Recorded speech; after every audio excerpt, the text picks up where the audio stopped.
Shri Vrindavan Dham ki jai, Shri Mayapur ki jai, Gangamai ki jai, Jamunai ki jai, Tulsi Maharaj ki jai, Bhakti Devi ki jai, Srila Prabhupada ki jai, Samaveta Bhakta Vrinda ki jai. All glories to the assembled devotees, all glories to the assembled devotees, all glories to the assembled devotees. All glories to Sri Guru and Sri Gauranga, all glories to Srila Prabhupada. Om Namo Bhagavate Vasudevaya. Om Namo Bhagavate Vasudevaya. Om Namo Bhagavate Vasudevaya.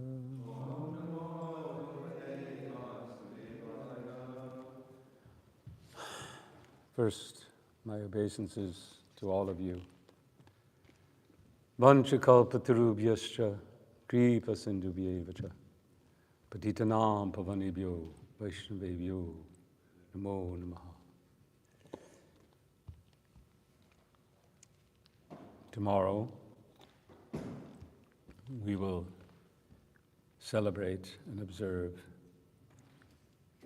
the appearance of Srimati Radharani. So I've been requested to speak something in that vein.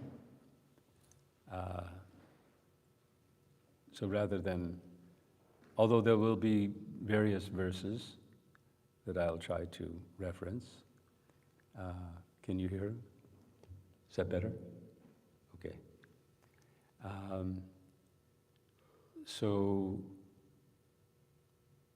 But there's no verse on the board.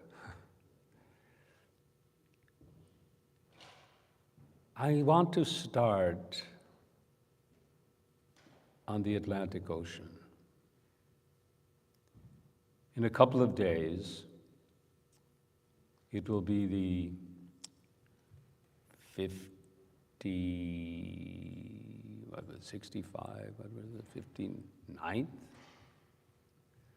59th anniversary of the day that I'm going to read about. And you'll see the connection as it grows. So you're all familiar. You're a new face, sir. I don't know your name, but I'm assuming by your dress that you're familiar with Srila Prabhupada's story. Yes, okay. So you're all familiar then with Srila Prabhupada's journey.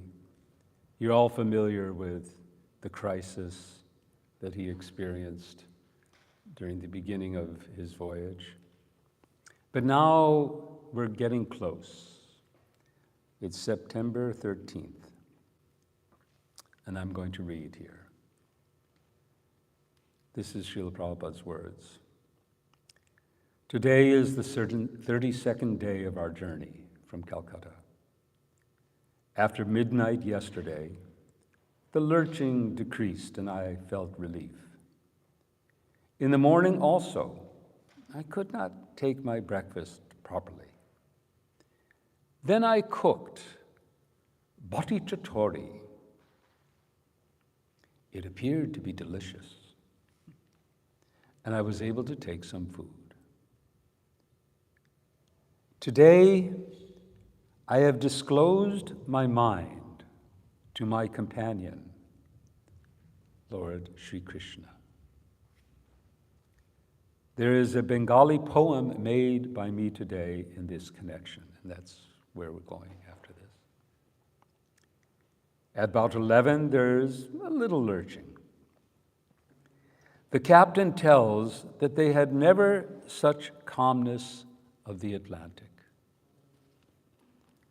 I said, it is Lord Krishna's mercy. His wife asked me to come back again with them so that they may have again a calm Atlantic Ocean. If Atlantic would have shown its usual face, perhaps I would have died. But Lord Krishna has taken charge of this ship. So this Bengali poem, and that I won't read the whole Bengali poem, but the refrain is why I felt it was significant, because this is what Srila Prabhupada wrote on that day. Krishna tava punya bhai. You can all, this can be our verse, okay? Krishna tava punya bhai. Ei punya koribe jabe. Radha Rani Khushi Habe. Dhruvati Boli Tomatai.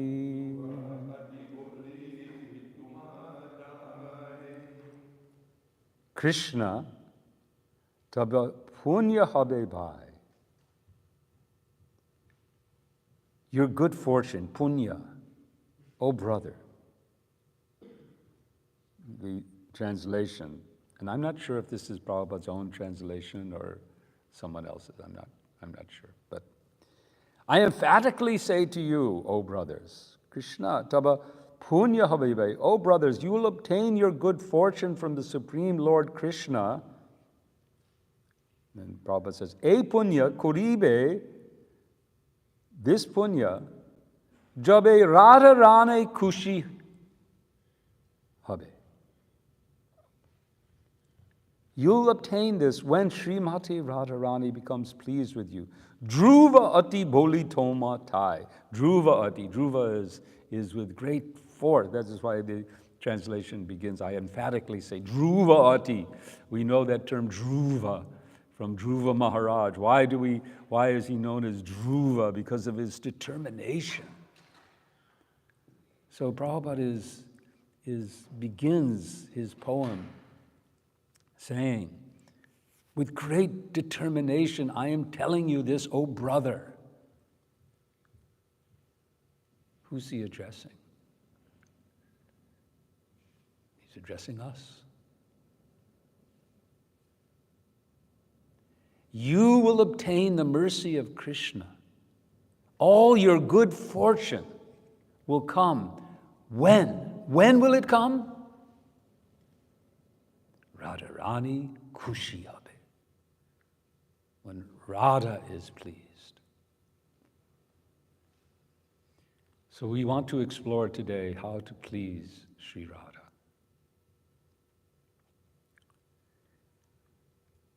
Sri Radha, in some ways, when we explore Srila Prabhupada's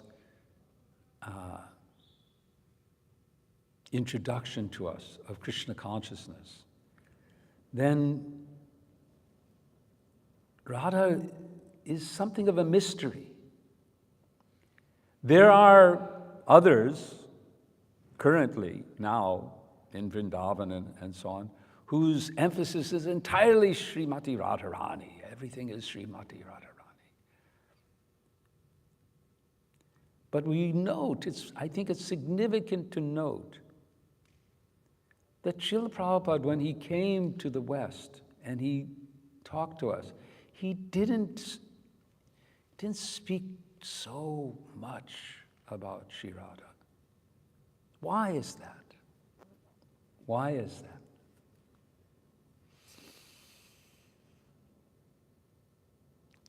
There could be a number of reasons.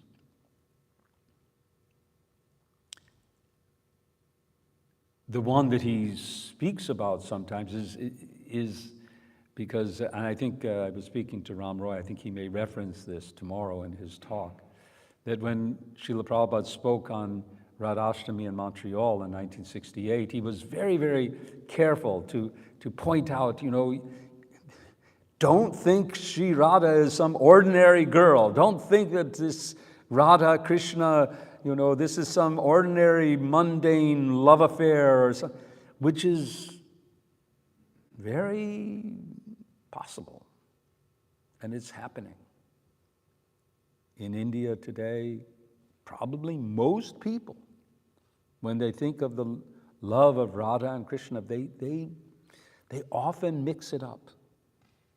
They often mix it up with the sweet love of youth or whatever, as an emblem of, they get it all confused. And even it goes to the very extent of people imitating and thinking this is divine if I can have many girlfriends. And this is some sort of divine Leela. There are a sect in India that practice like this. So Srila Prabhupada, one reason I believe is that Srila Prabhupada was very cautious, and for good reason.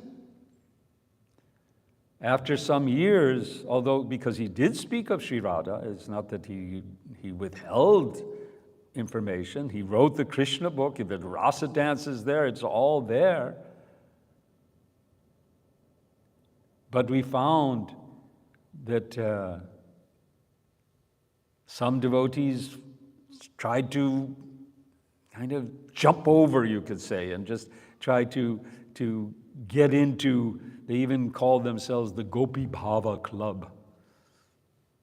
Were you there? You weren't there, Amoga. In LA? You know, yeah, but you weren't in LA at that time, yeah. No, this was really disturbing to Srila Prabhupada. And then he coined a term, I think it was at that time, I'm not sure, but we've heard this term. First deserve, then desire. In other words, it's not that we should not want to get closer and enter into this, to the Raga Marg in its full extent. We want this, but we cannot jump into it. First, we have to become something purified of our material desires, which are so, every day I experience how conditioned I am by ego, by my ego that, wants to, be me. Just be me, right? What does that mean? Just do it. Be you. Aren't those the sayings of today? Just be you. What is that? What you is that, first of all, that you want to be? The you that's going to get old and decrepit and die. The you that is filled with the four defects, the imperfect senses, and of course the cheating propensity, always cheating ourselves and others, always looking for a way to exploit. And is that the you that we all want to be? Be you. So we have to become purified. We have to, in order to really actually understand. I was thinking about, on Krishna's appearance day, Srila Prabhupada often relates, Janma karma chame divyam evam yo veti tatvataha tyaktva deham punar janma naiti mameti sochana. So in that verse, Krishna says, my janma, my birth, and my karma, my activities, divyam, the transcendental nature. So, and when I was thinking about that on Janmashtami, I was thinking about, his extraordinary birth, his extraordinary leelas, he kills this demon, he lifts Govardhan Hill, etc. Understanding the transcendental quality of this. But foremost amongst his karma, his leela, is his leela with Sri Radha. And to understand that,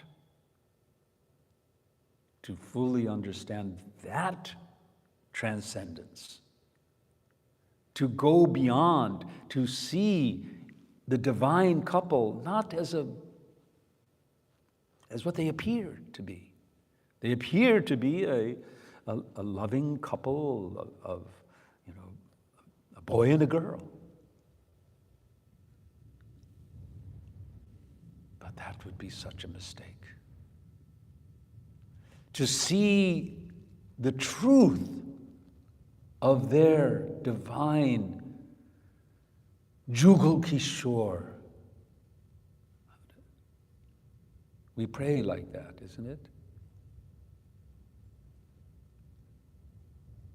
So to begin to understand that, we're going to start with Chaitanya Charitamrita.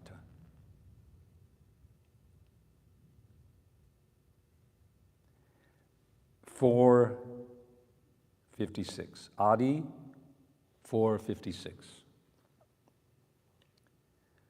Radha Krishna Eka Atma. Well, let's do this also together, okay? Radha Krishna Eka Atma Dvideha Dhori. Can you try it?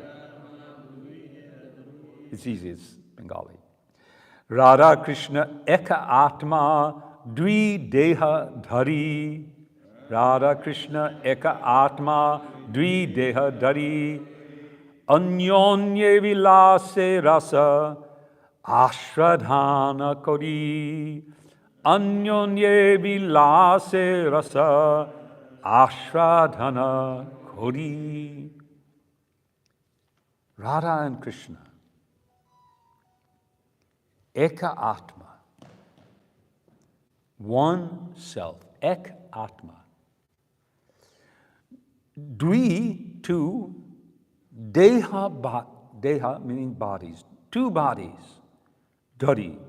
Assuming two bodies. Dvi Deha Dhari. Anyonye. Thus one another. Vilase Rasa. They enjoy the mellows of love. Ashvadhana Kori. Vilase Rasa Ashvadhana. Svadhana, Ashvadhana. They taste the mellows of love. Rasa. Rasa. There is no rasa alone. Rasa begins with two and then more.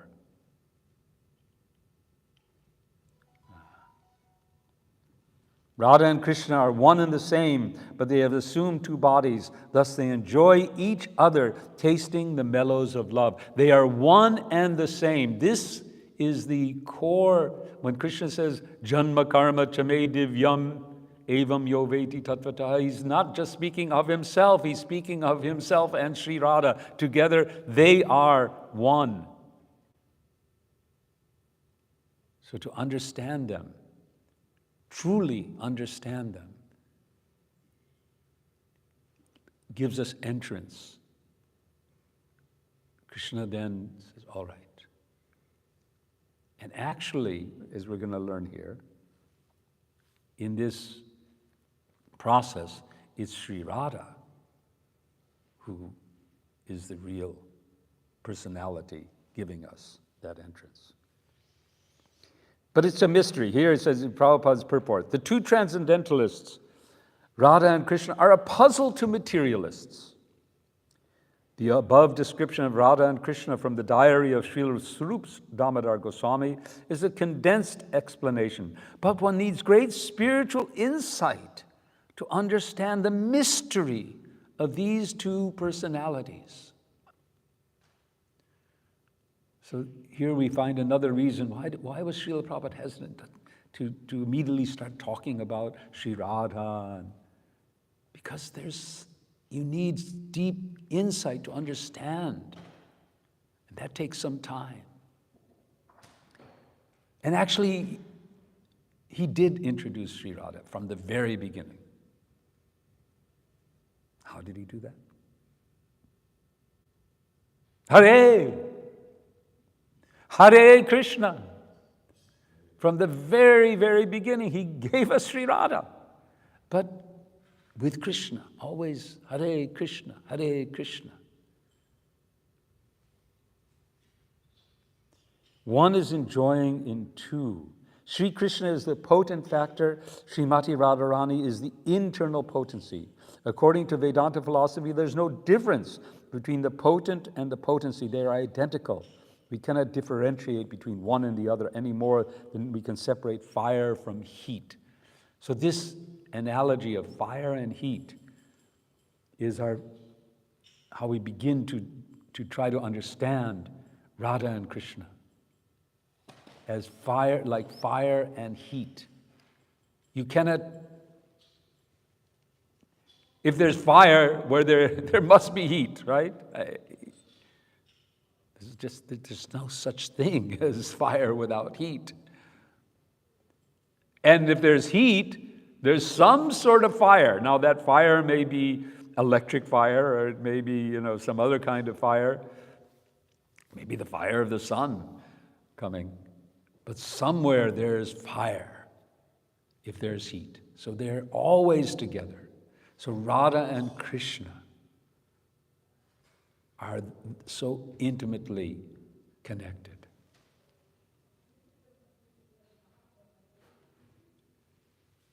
I'm just going to, because I want to cover a few other verses, so Prabhupada describes here, I'm skipping over a little bit here, the very name Radha suggests that Srimati Radharani is eternally the topmost mistress of the comforts of Sri Krishna. As such, she is the medium transmitting the living entities, jivas are, the living entities' service to Sri Krishna. Devotees in Vrindavan therefore seek the mercy of Srimati Radharani in order to be recognized as loving servitors of Sri Krishna. So as I said, the Prabhupada's poem was Radha Rani Kushi Habe. Kabe Radha Rani Kushi Habe. When Radha Rani is pleased, then everything comes. So we're exploring how here we have more evidence that if we want to please Krishna, if we want to reach Krishna, if we want to reach anything, if we want to get any of our aspirations, if we want our spiritual desires to be fulfilled, we have to please Sri Radha. So the question is still, how do we please Sri Radha? How do we please her? The next begins to give us some direction. Lord Chaitanya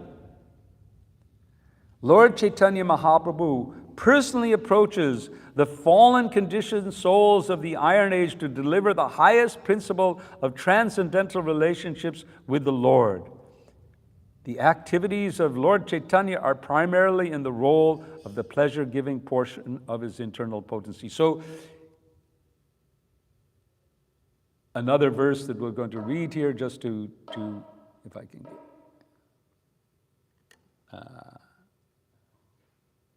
So, Lord Chaitanya, CC Adi 1.5. Radha Krishna Pranaya Vrikritir Lahadini Shaktir Ashmat Ekatmanav Abhibhuvi Para Deha Bedham Gatau Tau Chaitanyakyam Prakatam Aduna Tadayam Sikat. Yeah, someone else will know this.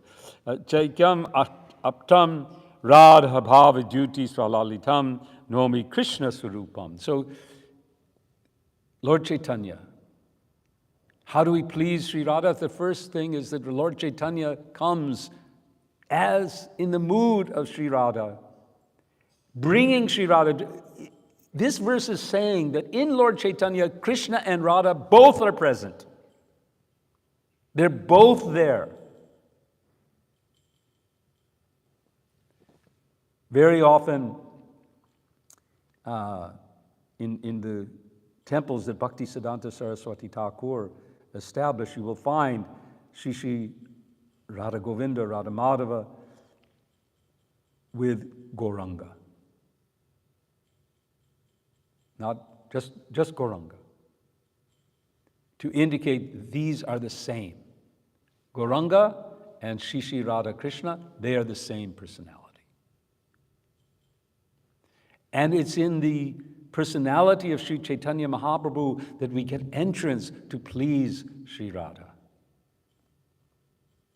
And how do we get into the service of Sri Chaitanya? Through serving Nityananda. So in this way, we have a path now. A path towards the pleasure of Sri Radha. And it goes further and further and further. And of course, for us, Srila Prabhupada is our most vital avenue, medium, through which we can begin to offer service to Lord Nityananda and Sri Chaitanya, and ultimately to Sri Radha, and then it all goes to Krishna.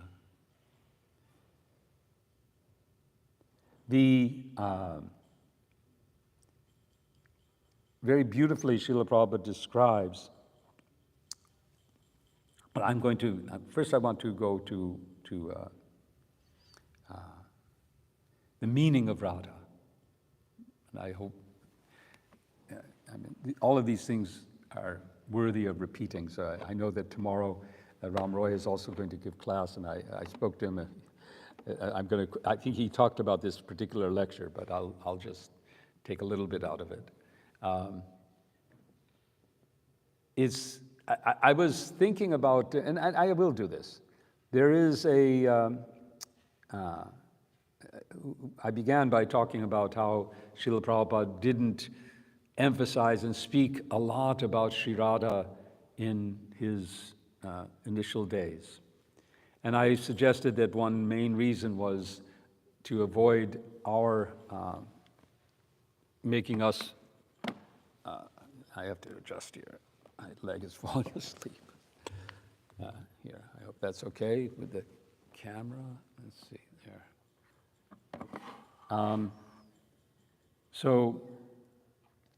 But I was thinking that perhaps another is because of the same reason that Sukadev Goswami didn't speak of Sri Radha in the Srimad Bhagavatam.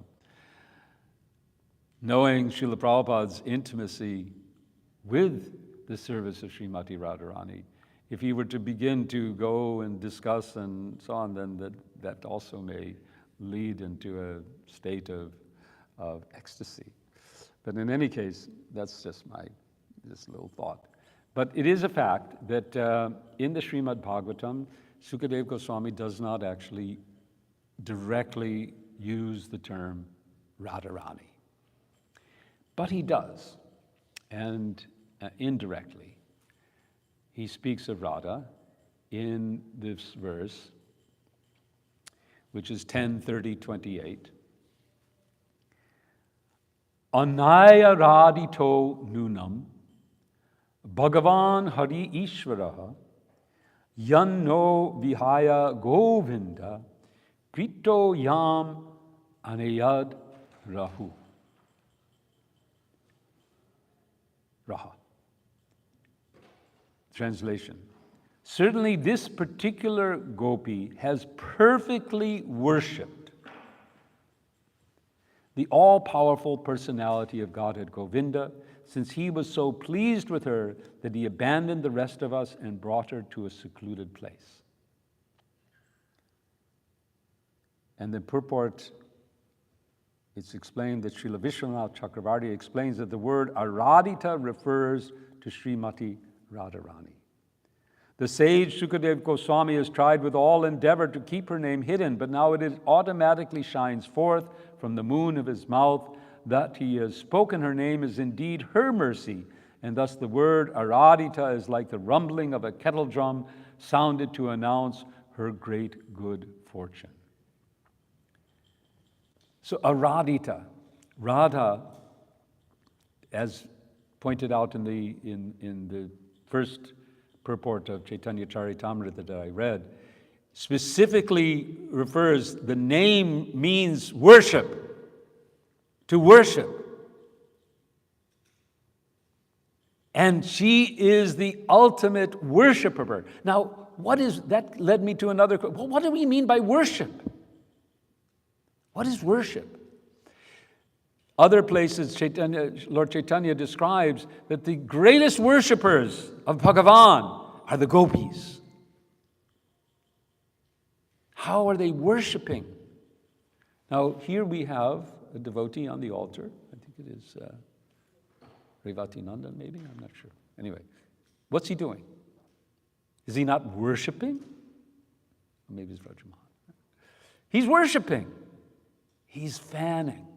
He's offering what often we call as archan or puja. So one definition of worship is this, you could call sort of a ritual of worship. You're doing something. You're offering something, making a plate. And puja in India, as we know, puja is going on all the time not just for Krishna. Puja will go on for, this one, that one. Anybody can get puja, right? And generally speaking, when we think of puja in the mundane world, then there's some objective. Okay, I'm doing puja in order to get this. There's this kind of puja, that kind of. There's Durga puja and Lakshmi puja and Saraswati puja and Vishwakarma puja. Any of you from Bengal? No. Do they have Vishwakarma puja? Okay, so in Mayapur, there's a day as Vishwakarma puja. So what do you do on Vishwakarma puja? You worship your tools. You worship your cars. You take your car and you put tilak on it, and you bathe your motorcycle. And that's what people do on Vishwakarma puja. They worship their, because Vishwakarma is an engineer and he builds things and so on. So to please Vishwakarma, you pour water and flowers on your hammer. So that's one form of worship. But that's not the real meaning of worship. There's another meaning that we know more prevalent in U.S. is idol worship. And I'm not talking about, idol worship, but American Idol worship. What's the one? Taylor, what's her name? Taylor something. Taylor Swift, right? So people, or the Beatles, when in our growing up time, it was, people worshiped the Beatles. They really did worship them. I mean, they even kept their pictures and so on. But what the worship was because they had this overwhelming adoration. They adored. They were in love, screaming with love. When they came on out of the airplane. Ah! So that's another more deeper kind of worship. But when it comes to God, the general understanding of worship is awe, reverence. He's the greatest. I stand before God humbly. I offer you my worship, like we do here. I offer you some food. I offer you some articles to indicate some auspicious articles. I do all of this to worship you, to show my reverence, sometimes with a little love. But that's not the worship of Sri Radha.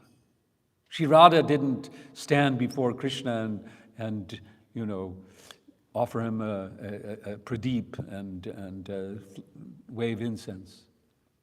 Maybe sometimes she gave him flowers, but he would give her flowers. There was exchanges of flowers. The worship was the heart of worship, the core of worship, the real worship, the worship of love. That's real worship. To worship by giving yourself everything. not just some articles or this, to give yourself entirely. To please, for no other reason than to please the one you worship. So we are here today trying to serve and please Sri Radha, the all-perfect worshiper of Sri Krishna. In another talk on this day, and in London, let me see if I can find it. I did have it.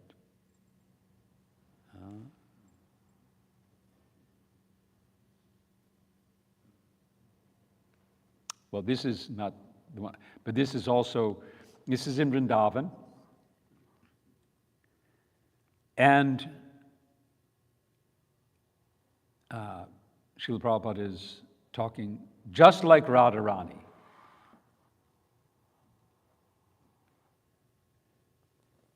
She thinks always herself as the lowest of the devotees. Now here we're entering more and more into this mystery. We noted it before, Janma Karma Chame Divyam, Evam Yoveti Tattvata, the Tattva. To really enter into the Tattva, to understand Krishna's activities, it's mysterious, it's not easy. It's not easy. You could say, well, wait a minute, Janma Karma Chame Divyam, I know, he was born, he had these leelas. What is it? So I'm back to Godhead, right? That's it. Punar Janma Naiti. But tattva, to really enter and really, truly, fully understand, means to enter into this mystery, to really go deeply and understand the mystery. And here we find a great mystery, how Sri Radha, she is thinking herself, this Prabhupada is speaking, she thinks always herself as the lowest of the devotees. She sees always that the gopis, other gopis, they're better qualified to serve Krishna, and she's not qualified, so much qualified. Therefore, in Vrindavan, you'll find the devotees approach Radharani, Jai Radhe, because if Radharani advocates for him to Krishna, it is very easily accepted. And Radharani says, if Radharani's pleased, then she represents the devotee's case that, quote, here is a devotee. He's better than me. Kindly accept his service, Krishna. Such a mystery. This is true. It is not just, prior to speaking of this, Prabhupada is talking, just like Bhaktivinoda Thakur is sung, Amar Jivan Sada Pape Rata Nahika Punya Lesha. He says like that, my life is always engaged in sinful activities. I've not a trace of pious activities. I've given so much distress. He's representing common, but he's feeling like that. It's not that artificially speaking, he's feeling like that. He's feeling like that. Sri Radha this is her extraordinary quality. That she feels so much love, but not a single iota of pride. Sometimes for the sake of Leela, some pride appears. But in her heart, she's thinking, everyone is better than me. That is so extraordinary. And because she's thinking like that, if the devotee shows up, here, come, you serve, come. You can. So if we can somehow get her attention, that by our willingness to serve, then if Radharani is pleased, since Prabhupada says, so Krishna cannot deny.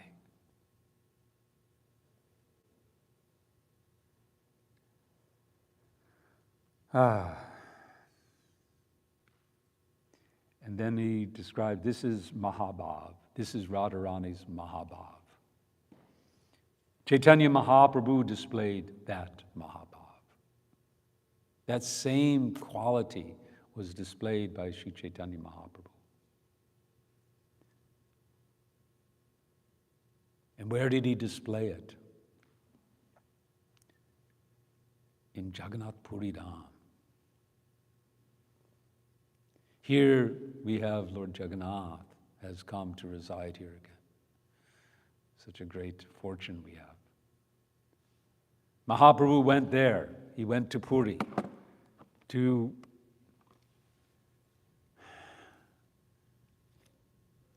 nurture his aspiration. We had read that verse in the beginning about Radha Krishna Pranaya Vikritir, right?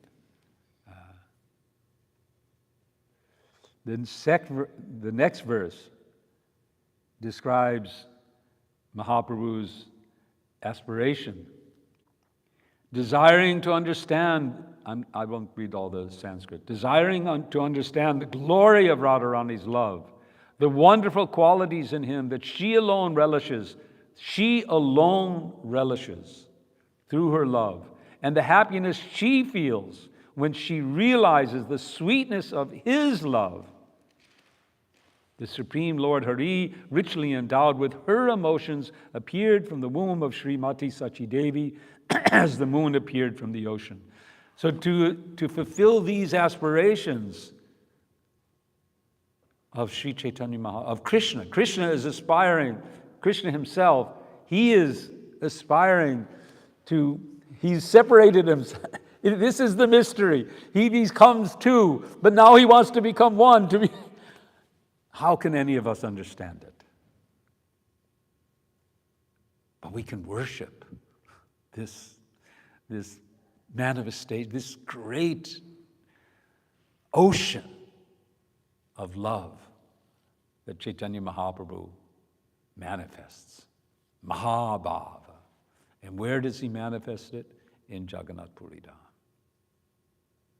Why in Jagannath Puri? Because Krishna is there, but he's not in Vrindavan. There's separation. That famous instance where Lord Chaitanya Mahaprabhu is in the Rath Yatra, and he begins singing a popular song, in fact. It was I don't remember all, but he sings a song that was from basically a lover's song. And it was only a few devotees who could understand what he's really getting at here. And then, I think it's Rupa Goswami who composes a verse that resembling Kurak, because the whole pastime is from Kurukshetra, where Sri Radha is there. Krishna is there with Balaram and with Subhadra. And they're there, and Sri Radha is there, and they come together and they meet. But Sri Radha, although she's face to face with Krishna, she's feeling separation. So to feel that because that's the intensity. This is, Lord Chaitanya Mahaprabhu didn't just want to feel Radha's emotions. He wanted to feel those emotions at their highest intense level. And that he could do in Purushottam Ketra, sometimes known as Vipralamba Dham. Of course, these are very deep topics. But before we end, I wanted to explore just one more thing about Srila Prabhupada and how he led us in terms of our relationship with Sri Radha. And that has to do with our kirtan. Now, I think Amoga Leela can testify.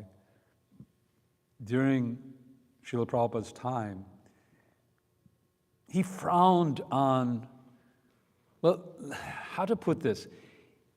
Sometimes the devotees, Harikesha is one person who relates how in a kirtan in I think it was in Vrindavan, he gets towards the end of the kirtan, he starts singing, Jaya Radhe, Jaya Radhe, Radhe, Jaya Radhe, Jaya Shri Radhe. He starts to sing like this. And he notes a glance from Srila Prabhupada.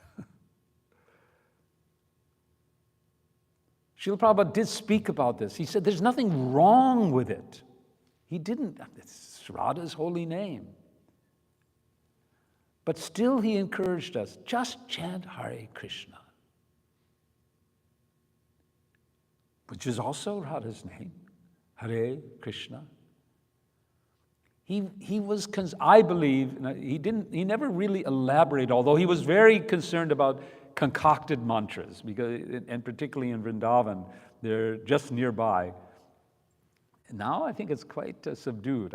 They used to be on a loudspeaker and that's all you could hear. They would sing, and I don't need to repeat it. They would sing a mantra which is not found in any scriptures. And so he was concerned a bit that we would start to invent mantras. And it has happened. It does happen. Still happens. That sometimes we want to glorify Sri Radha. We want to come closer to her. And so we chant, Sri Radhe, Radhe. It's not that it's wrong. But we can think about Srila Prabhupada and his approach and make our determination how we want to do. But Srila Prabhupada never did that. And in fact, we can say that he discouraged us from that kind of kirtan. But today, tomorrow is Radhastami. And we're leading up to that. So, we may sing some, and will sing, different bhajans for Sri Radha. One very beautiful one is composed by Rupa Goswami. The Radhe Jaya Jaya Madhava Daite Gokula Taruni Mandala Mohite. So this was from Krishna Lila Stava. So like that, we can find those songs, and perhaps this one that of Srila Prabhupada, that Krishna Taba Punya Habe Bhai, E Punya Karibi Jabe, Radharani Kushi Habe, Dhruva Ati Bola Tomatai. When Radharani is Kushi, when Radharani Kushi happy, and how is she happy? When she sees us engaged in the service of the service of the service of the service of Krishna. So, let's all meditate on ways that we can please Sri Radha by engaging ourselves in her mission, her mission and Krishna's mission and Chaitanya's mission is all one. Radha and Krishna come together as Lord Chaitanya Mahaprabhu to give us a mission. To show us a path, Mahaprabhu is showing practically how to please Sri Radha, how to please Krishna. Chanting the holy names, Hare Krishna, Krishna Krishna, Hare Hare, Hare Rama, Rama Rama, Hare Hare.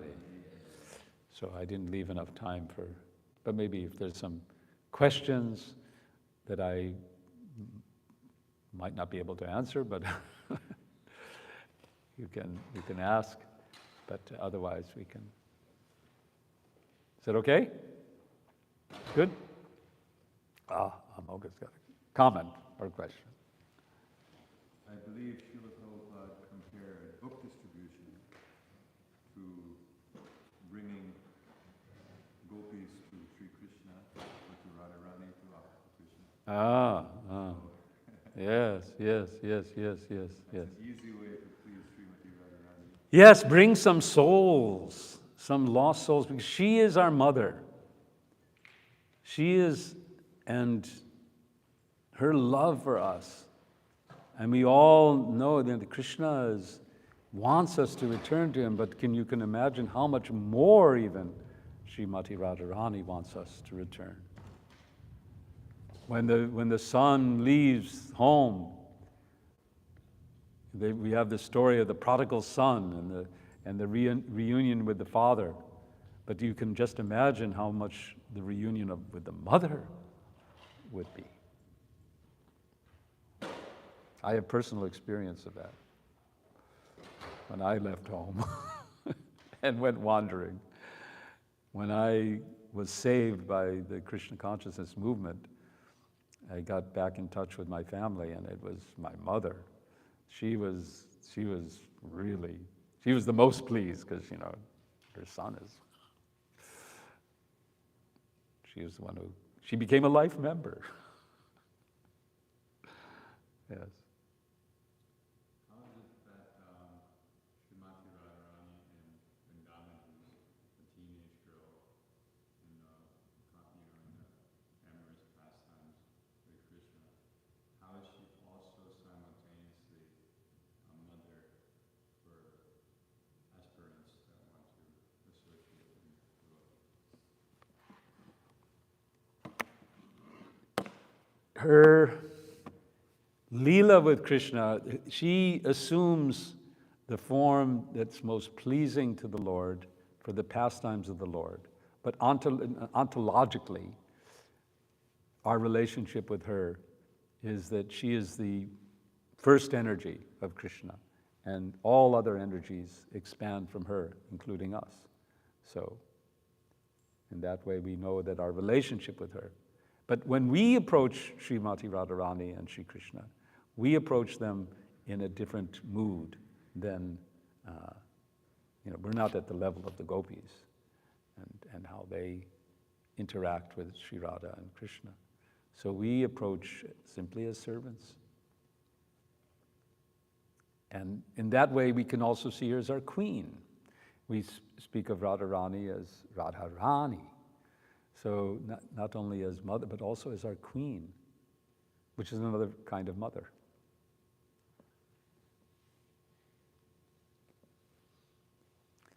Hare Krishna. Thank you. Hari Bol. Jai Shri Prabhupada.